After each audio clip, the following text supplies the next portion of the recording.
В алтернативата продължаваме сега с една дискусионна тема, която предизвиква много и различни страхове. Какви ще бъдат последствията от предложения регламент на европейско ниво за ново поколение ГМО растения? Какво точно се предлага? Защо България се въздържа при гласуването? По темата ще говорим с Светла Николова, Сдружение Агролинк. Здравейте, добър вечер. Здравейте. Дайте да започнем с термините. Какво се визира по термина ГМО и какви са тези нови геномни техники? Това е една игра на дефиниции.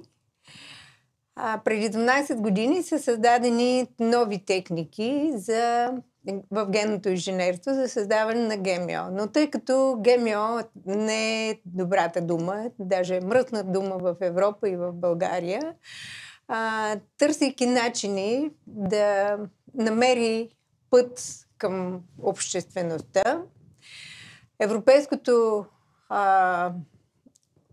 лоби, което иска да прокара чрез Европейската комисия този закон, реши да намери един друг термин – нови геномни техники. Да, наистина. Защо казвате лоби?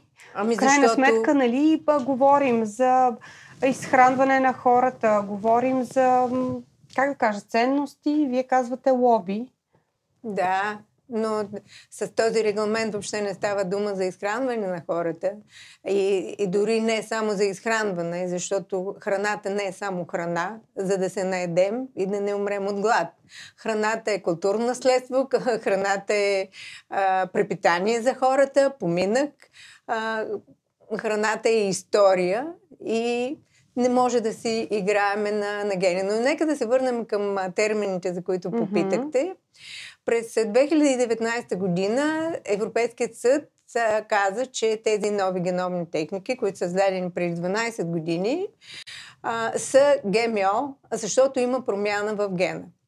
Досегашните ГМО, които те наричат вече стари ГМО, би могло да има прехвърляне на ген от един организъм на друг организъм. Например, от животно на растение, от прасе на човек. Мисля, че казаха, че само при подобни видове ще може да се случва.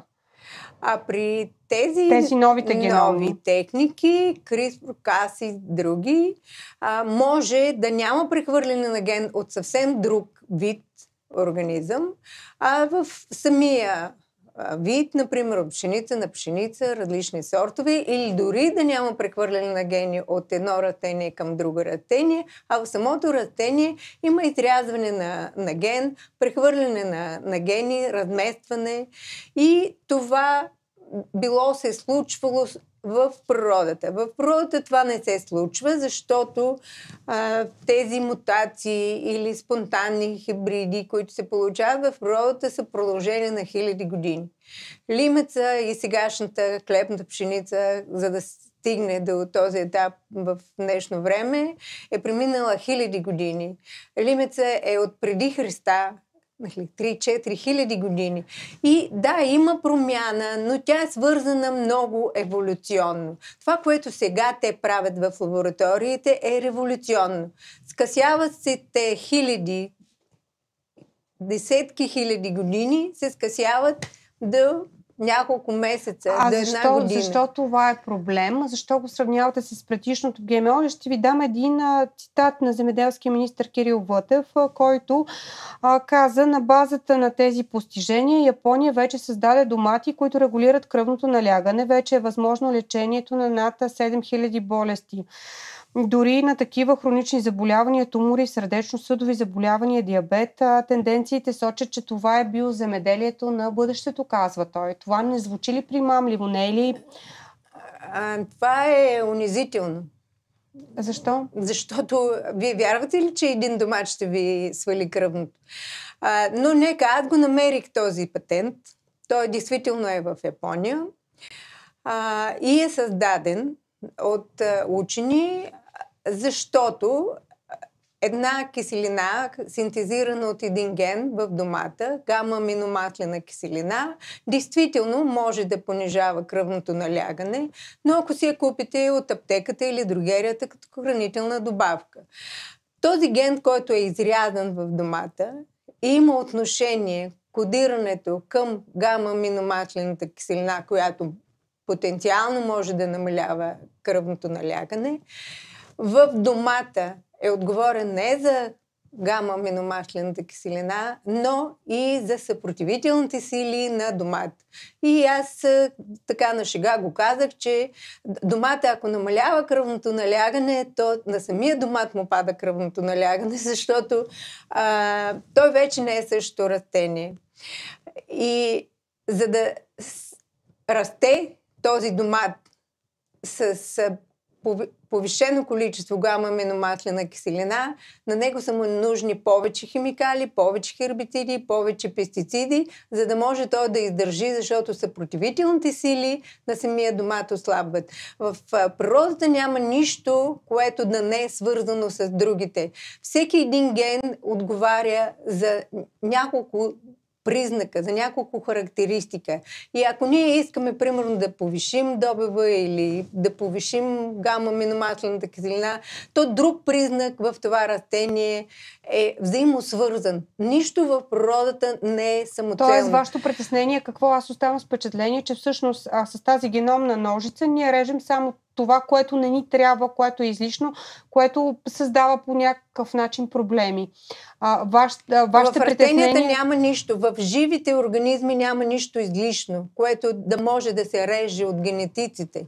Няма нищо излишно. То е създадено, за да бъде цялостност, за да бъде холистично и да бъде един организъм. Растенията са живи организми. Това е живот. И ако ние отрежем нещо, то променяме нещо друго.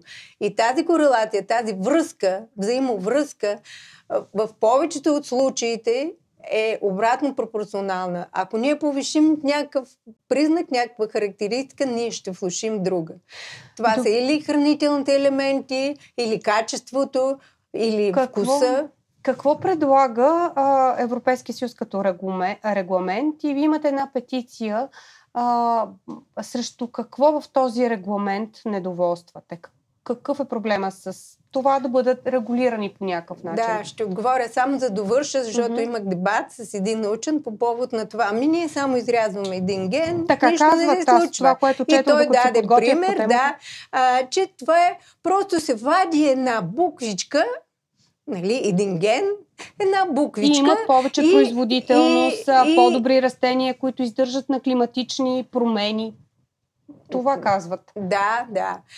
Вадим една буквичка, един ген и то си е същото. Ама не, няма как да е същото. Ето една буквичка вадим. Иван. Вадим буквата И. Става Ван. Автобус. Вадим буквата Н. Става Ива. Добре, понеже времето напредва, Нива. Не е същото. Смисъла е коренно различен. Разбрави, кажете обаче какво предлага Европейския съюз и какво ни предлага. Предлагат едни обещания, които да бъдат облечени в закон. Защото много са притеснителните неща в този проект за регламент. Това, че няма да има етикетиране, предлага се етикетиране само на семето. След това този, който отглежда растението, след това, който преработва, получава примерно брашно от пшеница, хляба. А защо да няма потребителят няма да знае това ГМО ли или не ГМО. Какви са мотивите, какви са аргументите? Защо пък потребителят да не знае, че това нещо е създадено с геномни технологии, например? Мотивите са за да бъде замърсена, за да бъдат платени, защото това наистина зад този регламент стои едно голямо агрохимическо лоби. Те са 4 фирми, които контролират семената, пестицидите и фармацията. Те са свързани 4 мултинационални компании, които дирижират, които контролират цялата хранителна верига. Когато контролираш хранителната верига, ти контролираш живот. Добре, ама все пак трябва да има нещо написано като аргумент. Защо потребителя, това е притеснителното. Преди по-малко от месец френската агенция АНСЕС, която е учени, генетици, биотехнолози, се произнесе, че няма нито един научен аргумент в идеята на този регламент да бъде отделена категория 1, така наречената, с тези нови геномни техники, които, видите ли, били различни. Но не, те не са. Всички се произнасят, че са ГМО, след като има промяна в генома. Това е генетично модифициран организъм. Няма нито едно научно основание, нали, да бъде отделена тази категория, за да не бъде контролирана. Няма да имаме биологично земеделие, никой не е създал система как да бъдат опазени тези земи, които не са с ГМО. Защото всичко ще бъде замърсено. Всичко ще бъде замърсено. Никой не може по какъв начин да бъде замърсено. Ето, това е едно поле с ГМО. Това са променени гени в растенията. Но тези гени прилитат чрез вятъра. Някой може ли да каже в тези 200 декара как ще бъде спрям вятъра да духа? Някой може ли да каже на пчелите да не прилитат от това поле на другото поле, на другите опрашители? Не, никой не може да го контролира това. Няма разработена вече 30 години, откак съществуват досегашните ГМО, за съвместно съществуване между ГМО и не ГМО. Всичко ще бъде замърсено и е необратимо. Каква е ролята на тези патенти? Това се оказа като че ли препъни камък в дискусиите в работните групи по земеделие? На последната работна група по земеделие в Брюксел много страни, дори и тези, които са принципно за този регламент, поставиха въпрос за патенти. Какво означават тези патенти в земеделието и отглеждането на растенията? Има фирми, те са 4 на брой, които ще държат патент. Те са вече са дадени, заявени са. 1600 патента има с новите геномни техники. Те не са готови за пазара. Нали? Но вече има заявления, за да може да бъде обхванат. Те какво патентоват? Какво ще патентоват и защо имате вие притеснение относно това? Това е много принципен, философски и централен въпрос въобще за живота. Може ли да се патентова жив организъм? Може ли да се патентова живот? Да, те го правят. И проблема е, че патентното ведомство, което включва 39 държави, не е под егидата на Европейската комисия. Европейската комисия не може да забрани на патентното ведомство, а те са регистрирани в патентното ведомство и могат да бъдат веднага пуснати. Какво означава обаче това на практика? Една патентована култура, растение, ще бъде отглеждана. И тъй като методиката, това е другия проблем, методиката, по която се установява, че това растение е модифицирано чрез тази техника, няма да бъде достъпна, няма да бъде предоставена на държавата или на други частни лаборатории, които да анализират, и производителят няма да знае какви семена точно купува. Той започва, купува семена, отглежда ги, след това идва тайния агент на притежателя на патентна и го съди, че много конспиративно за момента изглежда. Добре, каква е позицията на България? Ние гласувахме въздържал се и как ще гласуваме следващия път? Кога е следващата дискусия? Това въздържал се беше предизвикано след протестите, след кръглата маса и след пресконференцията, която ние организирахме и предизвикахме една буря, и в последния момент позицията на България за един ден се промени непосредствено преди гласуването в Брюксел на съвет на министрите на 11 декември от за, твърдо за, на въздържал се. А това колко трайно е? Защото разбирам, че в Министерството на земеделието има гласове, които подкрепят тази идея. И подкрепят това. Те защо го правят? Ако е толкова опасно, това, което разказвате в момента? Аз мисля, че го казах вече. Защо го правят, но не само за пари, а за контрол. Не само за пари. Може би се дава път на технологиите или... Кои технологии? Те на кого служат? Тя и в атомната енергия технологиите могат да служат както за бомбите над Хирошима, нали? Това са също науки. Но на кого служат тези технологии? За производителите, за потребителите? Толкова са хиляди негативите. И И сегашните нови и стари са само обещания. Няма нито един резултат, който да каже да. А какво те казват в преамбюла на регламента? Ще намалят пестицидите. Нищо не подобно. Нито един от тези патенти, за който ви казах, няма нито един, който да е регистриран за това, че ще бъде адаптиран към промените на климата и ще бъде устойчив на засушаване. Има промяна за кръвното налягане, има за това, че не покафеняват картофи, домати, като се отрежат, не покафеняват. Няма нито един за тези неща, които те обещават. Може ли тези обещания, което нито едно не се е случило с досегашните ГМО-та, не само, че не се намалиха пестицидите и хербицидите, а се увеличиха. Не само, че не намират решение как да се справят с промените в климата, няма нито едно предложение. Но това ли ни е окончателната позиция от тук нататък? На България? Да. Или, не знаем. Ние създаваме едно движение. Едно движение, което обединява много организации. Вече имаме включени над 130 организации, те са големи. Националната асоциация на зърнопроизводителите, Аграрната камера, Съюза на ветеринарните лекари, биологичните производители, много пчеларски организации, много организации, които не само са свързани с земеделието, а и са и производители, но извън. Но какво ще правите? Да, понеже времето напредва, извинявайте, че ви препирам така. Каква е целта на това сдружение, което създавате? Позицията на България не може да бъде изразявана само от министъра, нали? Позицията нямаше обществен дебат. Ние бяхме единствените, които направихме кръгла маса, за да изразим нашата позиция. Позицията на България трябва да бъде представена от политиците в резултат на това какво хората искат. 97% от българите не искат ГМО. Добре, малко встрани от този разговор, но така да завършим.